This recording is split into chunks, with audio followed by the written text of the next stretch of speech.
On this episode of The Real World Do-It-Yourself, how to reattach drywall that you've cut out. Now, you may have many reasons to do this. In my situation, it's a little bit difficult, as you can tell. Each home improvement job is unique to your own home, but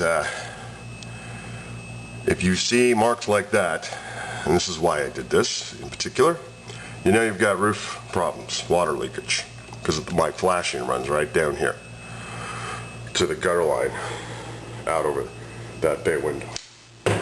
Alright, so the thing to remember is you want to cut this out nice and evenly, and you don't want to, and this will be clear as we go along in this episode, you don't want to cut it next to the joist. You want to leave a little bit out, because what we're going to do is attach what are called furring strips. So you've got to make sure you've got your pieces cut. You measure your distance here between the joists. You leave a little extra so that it grabs without having to hammer it in. But it'll stay put, because what you're going to do, you're going to screw this in on a diagonal into the joist. Your drywall is going to go back and adhere to that, because obviously the drywall is fastened down your joist lines. Okay, as you can see, very important to put back your insulation before you get too ahead of yourself. We have our two furring strips in. You can see where it's countersunk, which is why you never want to cut right against the joist, because this gives you the exact mount point that the rest of the drywall is at. Now, if anything, your furring strip, you might want to mount it a little higher. Sometimes it can't be avoided, so when you reattach the piece you cut out, it's going to be a little bit higher or more sunken in, but you've got to texture all the joints anyway, so you'll just feather that out and even it up. Alright, so last thing you got to do, very important, you got to mark off on each side. So as you're looking at it,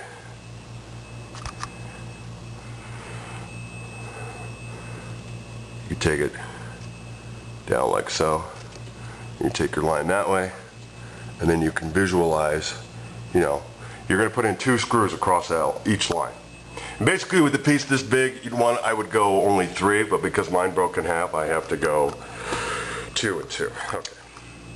Okay, you can see I got my second section almost done. A couple things to point out you don't want to do that I did, which is good. 1, you want your furring strips to be a little bit thicker. And 2, you don't want to drill so close to your anchor point. And 3, you got to make sure that your diagonal here goes in deep enough that the screw head doesn't split the wood. What do I mean by that? Well, you have to flush the screw head so that the drywall doesn't blow up against it. See, that one's much better. Plus, if they're thicker, you don't have to drill on such a severe angle, because it has to go through the longitudinal plane on diagonal. If it goes out through the top, yeah, it will adhere, but it's not going to be anywhere near as quality, as secure. Alright, so on both sides of this one's really good. So you don't want to drill too close, because it will split. You want to drill your screw head, what should we call it, like a socket, so that the head is flush. This one's still sticking out a little bit. It may bow up right here. And you want to get these as close, towards the ends, so that your joint is as flush as when you cut it out. And you'll see I'm going to have to redo down here at the end, but at the end of this program, I will show you what that looks like from the zip buckle. And we're done. Now, that's from something I was doing before. But as you can see, this end piece is definitely better. There's still seams that show. Your next step is to get what's called painter's caulk, and you cut it very thin. You got to get a new tube so that it'll squeeze into that, the width of the blade that you use to cut out the drywall. And painter's caulk is used for like little touch-up things, but what it will do on these seams is act like a glue. It'll also, because it's rubberized, it'll prevent any movement and cracking when you texture down the seams. Now if the seams fit really good, you won't even need to texture. You'll just run your painter's caulk really smooth with your putty knife. But you can see right here where I didn't get the furring strip down far enough, so it's bowing out just a little bit, and that is evident